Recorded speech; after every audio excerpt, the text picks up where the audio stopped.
कौन लोग हैं, कहाँ से जुड़ते हैं, कैसे? देखिए, पिछले विगत दिनों में जनपद में कई जगहों से ऐसी शिकायतें प्राप्त हुई कि ई रिक्शा चालकों को टारगेट करके उनके ई रिक्शा को चोरी किया जा रहा है, उनको नशीली दवा खिला पिला करके। जब 3-4 जगह से सूचनाएं प्राप्त हुई तो एसओजी की टीम को लगाया गया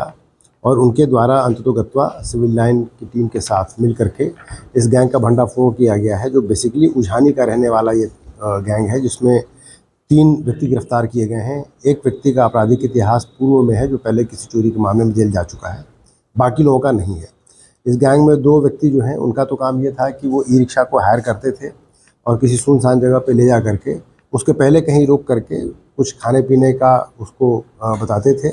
और जो भी खिलाते पिलाते थे उसी में वो एक नशीली दवा मिला करके वो उसको ई रिक्शा चालक को दे देते थे, जिसको खाने या पीने से आगे जा करके वो नशे की हालत में हो जाता था। और चूँकि उसके डोसेज़ के बारे में उनको अंदाज़ा नहीं था, तो इस बात की भी प्रबल संभावना थी कि अगर डोसेज़ हाई हो जाए तो उससे किसी की मृत्यु भी हो सकती थी। कई बार गंभीर हालत में ई रिक्शा चालक इधर उधर पड़े मिले, जिनको हॉस्पिटलाइज़ करा करके उनकी शिकायत पे मुकदमा लिखा गया और उसकी जांच पड़ताल की गई। गैंग का जो तीसरा व्यक्ति है आबिद अली,